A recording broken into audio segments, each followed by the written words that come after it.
بارگاہ میں آئے نا تو کچھ نہ کچھ سیکھ کے اس پر عمل کرتے جائیں، ورنہ شیطان نے آج کل اتنا فحاشی عام کر دی، اتنی فحاشی عام کر دی کہ آپ کی سوچ ہے، آج ہماری نوجوان نسل اتنی فحاشی کے اندر ہے کہ آپ سوچ بھی نہیں سکتے۔ پہلے تو یہ وی سی آر، یہ وہ سب کچھ، پھر ڈرامے، پھر کیبل، پھر یہ موبائل بھی آئے، پھر بھی کم ہونے لگی۔ اب جو ہے نا ان کو ایسے لالچ دی جا رہی ہے۔ آج آپ نے سنا ہوگا ٹک ٹاک آ گیا، اسنیک یہ وہ آ گئی، کہتے ہیں کہ فحاشی دیکھو، اس کے بھی تم لوگوں کو پیسے ملیں گے، یہ بھی پیسے، کیونکہ ان کو دکھا کر، لالچ دے کر بھی وہ دین اسلام سے ہٹا کر اللہ کی ناراضگی والے کام کرا رہے ہیں۔ ہم جو ہے نا اپنے بندوں کو کتنا اللہ کی بارگاہ میں لا رہے ہیں۔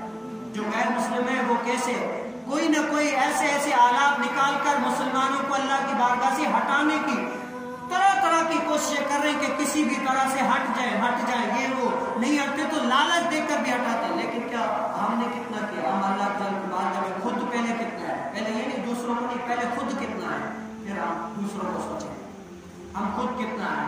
ہم تو ایسے کہ جمعے کے دن بھی جو ہے نا وہ دیر سے آتے ہیں آخر کے ٹائم پہ، کیوں؟ ہو جائے گا مسئلہ نہیں، کوئی مسئلہ نہیں۔ یہ ٹائم ہوتا ہے سیکھنے کا، ہمارا اس پر عمل کرانے کا، پھر یہی نہیں سیکھنے کا، یہ سیکھ کر پھر اپنے گھر والوں کو بتانا، میں نے آج یہ سیکھا ہے، اس پر ہم دونوں عمل کریں۔ میں نے پہلے بتایا کہ جو میاں بیوی رات کے آخری ٹائم پر اٹھ کر تہجد کی نماز پڑھتے ہیں، اللہ تعالیٰ اپنی شان قدرت سے جو ہے نا فرشتوں کو آگاہ کرتے فرماتا ہے کہ اے فرشتوں دیکھ لو، یہ میاں بیوی جو ہے نا میرے خوف کی وجہ سے، محبت کی وجہ سے یہ جو ہے نا نمازیں پڑھ رہے، گواہ ہو جاؤ میں ان سے راضی ہوں،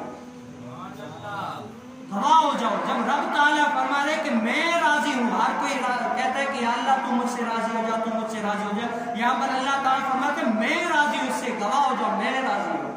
اب پھر بھی ہم دیکھیں ہم کیا کر رہے ہیں۔ اللہ عز و جل سے دعا ہے کہ ہم نے جو کچھ سنا ہے اپنی بار اور اس پر عمل کرنے کی توفیق نصیب فرمائے۔ وآخر دعوانا